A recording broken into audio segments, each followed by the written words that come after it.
نحمده ونصلي على رسوله الكريم اما بعد اعوذ بالله من الشيطان الرجيم بسم الله الرحمن الرحيم قل هذه سبيلي ادعو الى الله على بصيرة انا ومن اتبعني صدق الله العظيم اللهم صل وسلم على نبينا محمد رب اشرح لي صدري ويسر لي امري واحلل عقدة من لساني يفقهوا قولي واجعل لي وزيرا من اهلي آمین یا رب العالمین۔ ناظرین کرام السلام علیکم ورحمۃ اللہ وبرکاتہ۔ آج ہمارا موضوع ہے داعی اعظم صلی اللہ تعالی علیہ وسلم۔ نبی کریم صلی اللہ علیہ وسلم کو رب العالمین نے انسانیت کی ہدایت کے لیے خاتم النبیین بنا کر بھیجا، اور آپ کی یہ دعوت کا عمل پہلے دن سے لے کر زندگی کی آخری سانس تک جاری و ساری رہا۔ 23 برس جو عمل مستقل آپ کی زندگی میں ہمیں دکھائی دیتا ہے وہ اللہ کے دین کی دعوت کا عمل ہے کہ کس طرح اللہ کا پیغام بندوں تک پہنچایا جائے، کس طرح بندوں کو اللہ سے جوڑا جائے، کس طرح بندوں کو دنیا کا طالب بننے کے بجائے آخرت کا طالب بنایا جائے۔ اس پیغام کو پہنچانے کی جد و جہد مستقل نبی کریم صلی اللہ علیہ وسلم کی حیات مبارکہ میں ہمیں دکھائی دیتی ہے، اور یہ گواہی بھی آپ لے گئے اپنی امت سے کہ آپ نے بتمام و کمال اس پیغام کو پہنچانے کا حق ادا کر دیا۔ حجۃ الوداع کا موقع تھا، صحابہ کرام تشریف فرما تھے، نبی کریم صلی اللہ علیہ وسلم نے پوچھا الا هل بلغت، اے لوگوں کیا میں نے تم تک اللہ کا پیغام پہنچا دیا؟ سب نے جواب دیا یا رسول اللہ صلی اللہ علیہ وسلم، آپ نے حق وصیت، حق نصیحت اور حق امانت ادا فرما دیا۔ تو یہ گواہی لے کر آپ گئے کہ آپ نے بتمام و کمال اللہ کا پیغام بندوں تک پہنچا دیا، ان کو کنوے کر دیا، ڈیلیور کر دیا۔ آئیے قرآن حکیم سے بھی اس بات کو جاننے کی کوشش کریں کہ کس طرح اللہ تعالیٰ نے آپ کی یہ ذمہ داری قرار دی تھی اور کس طرح آپ نے اس کو انجام دیا ہے۔ مثال کے طور پر قرآن حکیم ہمیں بتاتا ہے سورہ احزاب آیت نمبر 45 اور 46 میں بڑے 5 خوبصورت عنوانات اللہ کے نبی صلی اللہ علیہ وسلم کی دعوت کے عمل کے لیے اللہ نے قائم فرمائے ہیں۔ فرمایا یا ایھا النبی انا ارسلناک شاہدا ومبشرا ونذیرا وداعیا الی اللہ باذنہ وسراجا منیرا، اے نبی صلی اللہ علیہ وسلم ہم نے آپ کو شاہد یعنی گواہی دینے والا بنا کر بھیجا، مبشر یعنی بشارت دینے والا، خوشخبری سنانے والا بنا کر بھیجا، ونذیرا انذار کرنے والا، خبردار کرنے والا بنا کر بھیجا، اللہ کی طرف اللہ کے حکم سے دعوت دینے والا بنا کر بھیجا، اور سراج منیرا ہدایت کا روشن چراغ بنا کر بھیجا۔ آپ شاہد ہیں یعنی دین کی گواہی آپ نے پیش کی، آپ مبشر ہیں اللہ کی اطاعت قبول کرنے والوں کو خوشخبری آپ نے سنائی، آپ نذیر ہیں اللہ کی اطاعت قبول نہ کرنے والوں کو آپ نے خبردار کیا، آپ داعی ہیں اللہ کی طرف بلانے والے ہیں، اور ہدایت کا روشن چراغ ہیں یعنی آپ کے ذریعے سے اللہ کا پیغام انسانیت تک پہنچا ہے۔ یہ خوبصورت عنوانات آپ کی اس دعوت دین کی ذمہ داری کے حوالے سے رب کائنات نے استعمال فرمائے سورہ احزاب آیت نمبر 45 اور 46 میں۔ خود آپ کی زبان مبارک سے کہلوایا گیا سورہ یوسف کی آیت نمبر 108 میں، اے نبی صلی اللہ علیہ وسلم فرمائیے قل هذه سبیلی ادعو الی اللہ، یہ میرا راستہ ہے، یہ میرا راستہ ہے، میں اللہ کی طرف دعوت دیتا ہوں، علی بصیرۃ، پوری بصیرت، کنوکشن، یقین کے ساتھ، انا، میں بھی یہ کام کر رہا ہوں، ومن اتبعنی، اور جن لوگوں نے میری اتباع کی، جو میری پیروی کرنے والے ہیں، وہ بھی یہی کام کر رہے ہیں۔ تو آپ کا راستہ اللہ کی طرف بلانے کا راستہ ہے، اللہ کی طرف دعوت دینے کا راستہ ہے۔ 23 برس کا راستہ، 23 برس کا عمل، 23 برس کی سنت، یہی دعوت دین کی سنت ہے۔ اس کو ایک اور انداز سے قرآن نے کہا سورہ البقرہ آیت نمبر 143 میں، وَكَذَلِكَ جَعَلْنَاكُمْ أُمَّةً وَسَطًا لِتَكُونُوا شُهَدَاءَ عَلَى النَّاسِ، مسلمانوں ہم نے تمہیں ایک درمیانی امت بنایا تاکہ تم انسانوں پر اللہ کے دین کی گواہی پیش کرو، وَيَكُونَ الرَّسُولُ عَلَيْكُمْ شَهِيدًا، اور تاکہ رسول اللہ صلی اللہ علیہ وسلم تم پر اللہ کے دین کے گواہ بن جائیں۔ جیسے کہ ابتدا میں عرض کیا گیا اللہ کے رسول صلی اللہ علیہ وسلم نے اس گواہی کی ذمہ داری کا حق ادا کرنا، اس کی گواہی لے لی تھی صحابہ کرام سے حجۃ الوداع کے موقع پر، تو آپ نے دین کی گواہی پیش کی امت پر، اب امت ذمہ دار ہے انسانیت تک اللہ کے پیغام کو پہنچانے کی، اس کی دعوت دینے کی، جس کو آخر میں انشاءاللہ ہم جاننے کی کوشش کریں گے۔ اسی اعتبار سے ایک اور بات بھی جان لیجئے کہ اللہ کے نبی صلی اللہ علیہ وسلم کی دعوت کا جو مرحلہ ہے، جس کا 40 برس کی عمر سے آغاز ہوا، اس سے پہلے آپ کے کردار کی گواہی سامنے تھی لوگوں کی. ہم سب جانتے ہیں مشرکین مکہ آپ کو صادق کہتے تھے, آپ کو امین کہتے تھے, آپ کی صداقت کی, دیانت کی, امانت کی گواہی دیتے تھے, اپنے فیصلے آپ سے کراتے تھے. حجر اسود کو نصب کیے جانے کا بڑا ہی نازک جو آپ کے فیصلے کی بنا پر طے ہوا, اور ایک بہت بڑا خونریزی کا معاملہ جو ہونے والا تھا, اس سے عرب کے لوگ, مکے کے لوگ بچ گئے. تو آپ کی گواہی کردار کی خود قرآن نے اس کا ذکر کیا. سورہ یونس آیت نمبر 16 میں ذکر آیا کہ فقد لبثت فیکم عمرا من قبل, میں تمہارے درمیان اس سے پہلے ایک عمر بسر کر چکا ہوں, افلا تعقلون, کیا تم عقل سے کام نہیں لیتے. یعنی 40 برس کے کردار کی گواہی پہلے ہے لوگوں کے سامنے, پھر دعوت دین ان کے سامنے رکھی جا رہی ہے. کہیں انگلی اٹھانے کا موقع نہیں. جن کو صادق کہا, جن کو امین کہا, جن سے فیصلے کرائے, جن کے پاس امانتیں رکھوائیں, ان کی بات کیسے جھٹلا سکتے تھے.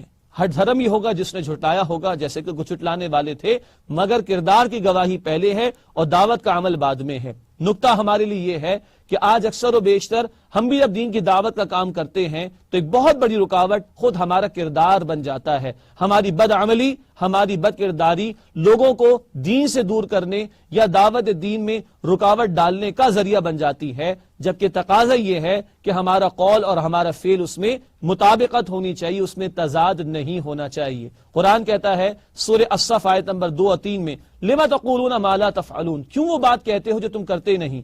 کبر مقتا عند اللہ ان تقولوا ما لا تفعلون, یہ بات اللہ کو انتہائی ناراض کر دینے والی ہے کہ تم وہ بات کہو جو تم کرتے نہیں. تو اللہ کے نبی کی دعوت اور اللہ کے نبی کا عمل, اس میں تو مطابقت تھی. آج ہمیں دعوت کا کام کرنا ہے, ہمیں بھی اپنے قول اور عمل میں تضاد کے بجائے مطابقت پیدا کرنی چاہیے تاکہ بہتر طور پر ہم دعوت دین کا فریضہ انجام دے سکیں. اسی طرح جان لیجئے کہ یہ دعوت کا عمل پہلے دن سے شروع ہو گیا. بہت مشہور بات ہے کہ حضرت خدیجہ رضی اللہ تعالی عنہ, حضرت ابوبکر صدیق رضی اللہ تعالی عنہ, حضرت زید رضی اللہ تعالی عنہ, حضرت علی رضی اللہ تعالی عنہ, یہ حضرات اول ایمان لانے والے ہیں. ایک رائے مشہور یہ بھی ہے کہ یہ حضرات پہلے ہی دن ایمان لے آئے. ذرا غور کیجئے گا, دوست ابوبکر صدیق رضی اللہ عنہ, بیوی خدیجہ رضی اللہ تعالی عنہ, کزن جو آپ کے زیر سرپرستی تھے حضرت علی رضی اللہ تعالی عنہ, غلام حضرت زید رضی اللہ تعالی عنہ, یہ قریب ترین لوگ پہلے دن ہی آپ کی دعوت پر ایمان لے آئے. اس سے چند باتیں سمجھنے کی ہیں. نمبر 1, دعوت کا کام, دعوت کی سنت, دعوت کا فریضہ پہلے دن سے شروع ہو گیا. شریعت کے بہت سے احکامات بعد میں آئے, لیکن دعوت دین کا فریضہ پہلے دن سے جاری ہو گیا. دعوت دین کی سنت پہلے دن سے شروع ہو گئی. نمبر 2, یہ قریب ترین لوگ پہلے دن ہی ایمان لے آئے ہیں. تو گویا جیسے انگلش میں ہم کہتے ہیں چیریٹی بگنس ایٹ ہوم والی بات ہے, اچھائی کا, بھلائی کا آغاز اپنی ذات, اپنے گھر سے ہوتا ہے. قرآن بھی ہمیں حکم دیتا ہے سورہ تحریم کے آیت نمبر 6 میں, یا ایھا الذین آمنوا قوا انفسکم واہلیکم نارا, اے وہ لوگوں جو ایمان لائے ہو, اپنے آپ کو اور اپنے گھر والوں کو جہنم کی آگ سے بچانے کی فکر اور کوشش کرو. تو یہ 4 قریب ترین افراد پہلے دن ہی ایمان لے آتے ہیں, اور گویا کہ آپ کا کردار ان لوگوں کے سامنے تھا, گھر والوں کے سامنے, دوست کے سامنے, اپنے کزن کے سامنے, غلام کے سامنے کردار کی گواہی موجود تھی. فوراً انہوں نے بات آگے بڑھ کر قبول کی. اب یہاں ایک توجہ طلب بات یہ ہے, آج ہم اکثر و بیشتر مذہبی طبقات میں دیکھتے ہیں کہ گھر والے بات نہیں سنتے, گھر والے دعوت قبول نہیں کرتے. گھر سے باہر نکل کر کام کرنے کا بڑا جذبہ و شوق ہوتا ہے, ہم اس کی نفی نہیں کر رہے, لیکن غور طلب بات یہ ہے کہ دنیا جہاں کو دعوت دی جا رہی ہوتی ہے بڑے آرام سے, گھر میں دعوت کا کام کیوں نہیں ہوتا؟ بنیادی وجہ یہ ہے کہ جب انسان کے کردار میں کوتاہی ہو, انسان کے کردار میں کمی ہو, تو جو لوگ اس کے کردار کو جانتے ہیں ان سے آنکھیں ملا کر بات کرنے کا حوصلہ نہیں ہوتا. باہر والوں کو کردار پتہ ہی نہیں, وہ تو الفاظ سے متاثر ہو جائیں گے. گھر والے, قریبی لوگ, وہ الفاظ سے متاثر نہیں ہوتے, وہ کردار سے متاثر ہوتے ہیں, اور کردار محمد رسول اللہ کا تھا صلی اللہ علیہ وسلم. قریبی لوگ متاثر ہوئے بغیر اور دعوت قبول کیے بغیر نہ رہے. بات آگے بڑھی تو اللہ تعالیٰ نے آپ کو حکم دیا سورۃ الشعراء کی آیت نمبر 214 میں, وَأَنذِرْ عَشِيرَتَكَ الْأَقْرَبِينَ, اے نبی صلی اللہ علیہ وسلم اپنے قریبی رشتہ داروں کو اللہ کے عذاب کے حوالے سے خبردار کیجئے, اللہ کے عذاب کے حوالے سے ان کو ڈرائیے. چنانچہ آپ صلی اللہ علیہ وسلم نے اپنے خاندان والوں کو دعوت پر بلایا. 40-50 لوگ تھے, کھانا بھی ان کے سامنے رکھا, لیکن ابو لہب نے بات اچک لی پہلی مرتبہ کی دعوت میں, اور آپ صلی اللہ علیہ وسلم کو بات نہ کرنے دی. آپ نے پھر ان کی دعوت کی, پھر لوگوں کو بلایا, اور اس مرتبہ آپ پہلے سے تیار تھے اور ان کے سامنے کھانا بھی پیش کیا اور ان کو اللہ کی طرف بلایا بھی. فرمایا کہ دیکھو ممکن تھا کہ میں دوسروں سے جھوٹ بولتا لیکن تم سے کبھی جھوٹ نہ بولوں گا، تم تو میرے اپنے ہو، اور قافلے کا جو سربراہ ہوتا ہے، رہنما ہوتا ہے، وہ قافلے والوں سے کبھی جھوٹ نہیں بولتا، میں تم سے جھوٹ نہیں بولوں گا۔ یاد رکھو کہ اللہ ہے معبود جس نے ہم سب کو پیدا کیا ہے، اس کے ساتھ کوئی شریک نہیں ہے۔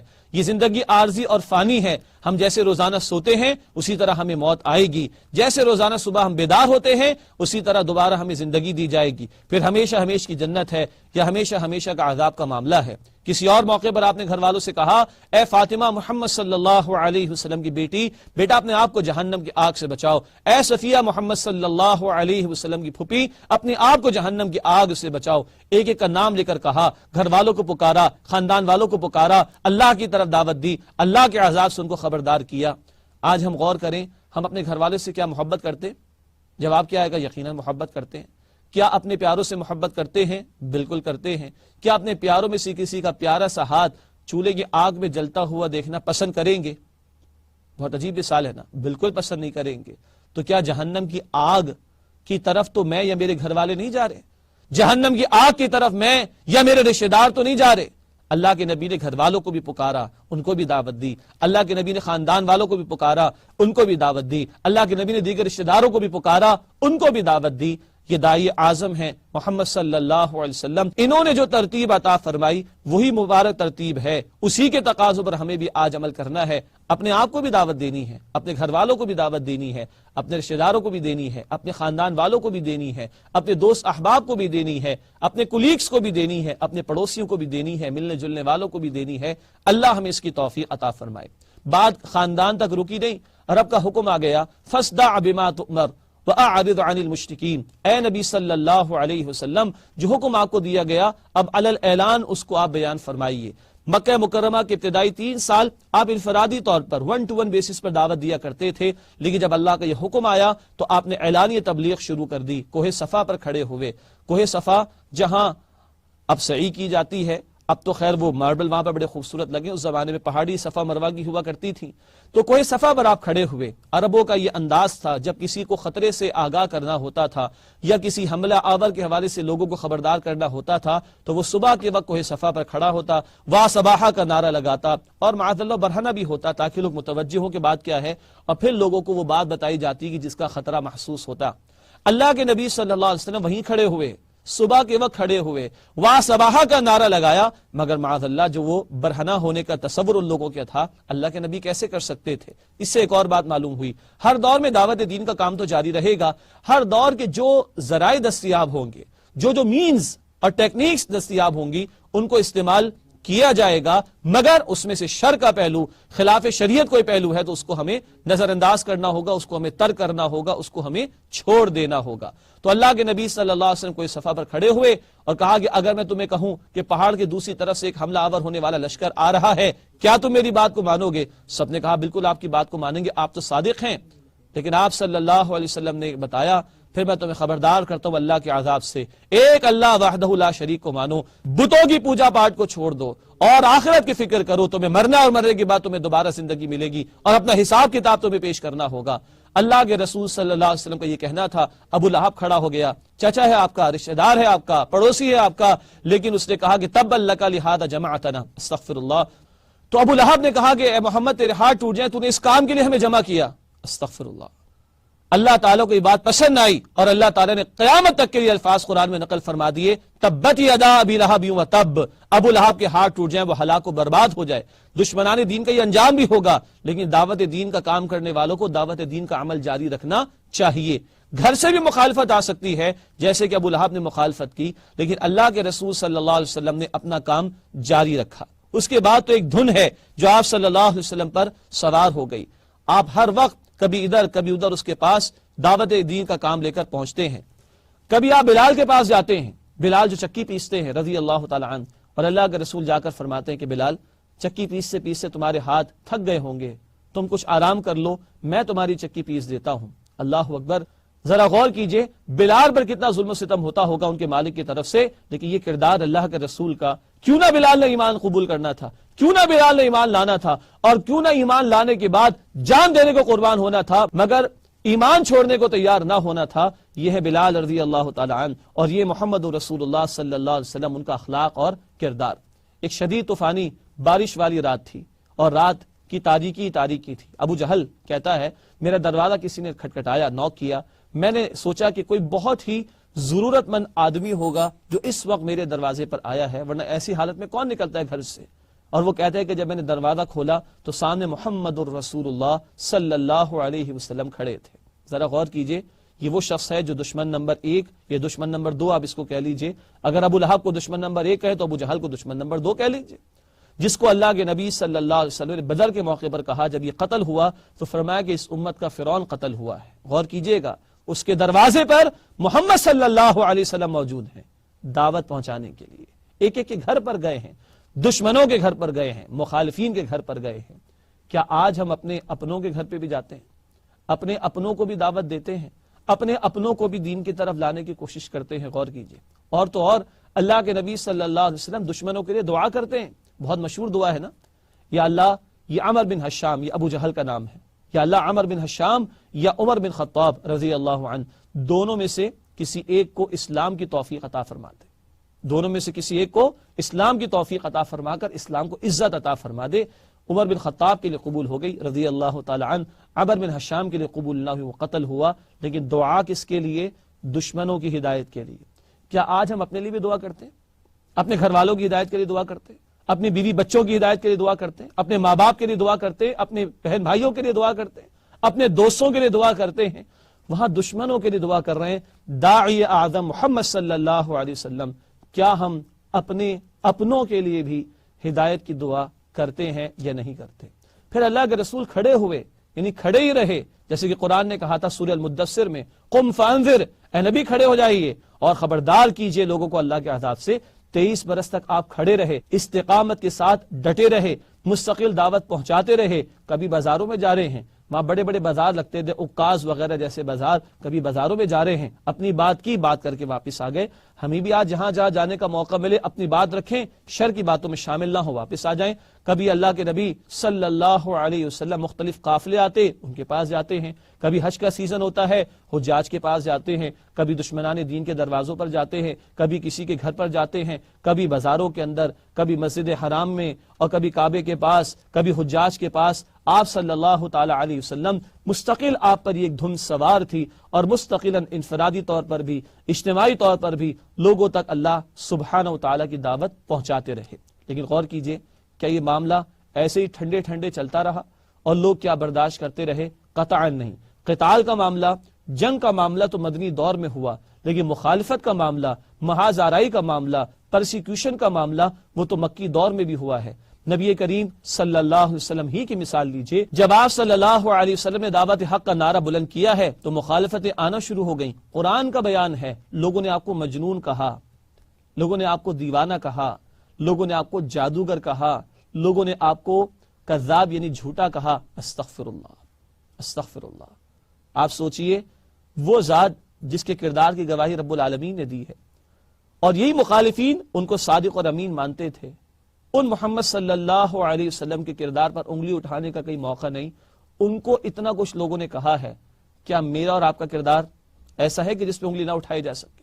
تو اگر 2-4 الفاظ کسی نے ہمیں کہہ دیے جبکہ ہم دین کی دعوت کا کام کر رہے ہوں تو اس میں کیا حرج کی بات ہے؟ اور بات الفاظ تک نہ ٹھہری، آپ صلی اللہ علیہ وسلم کی 2 بیٹیاں، ابو لہب کے 2 بیٹوں کے ساتھ ان کا نکاح ہوا تھا، ابھی رخصتی کا معاملہ نہ ہوا۔ ابو لہب نے اپنے 2 بیٹوں سے کہا اور انہوں نے طلاق دے دی، ان دونوں بیٹوں نے نبی کریم صلی اللہ علیہ وسلم کی بیٹیوں کو۔ آج ہم میں سے کسی کی بیٹی گھر آ جائے، کتنا بڑا صدمہ، کتنی بڑی مشکل ہے، کتنی بڑی ٹینشن ہے۔ 2 بیٹیاں محمد صلی اللہ علیہ وسلم کی ان کو طلاق ہوئی اس دعوت حق کے نتیجے میں۔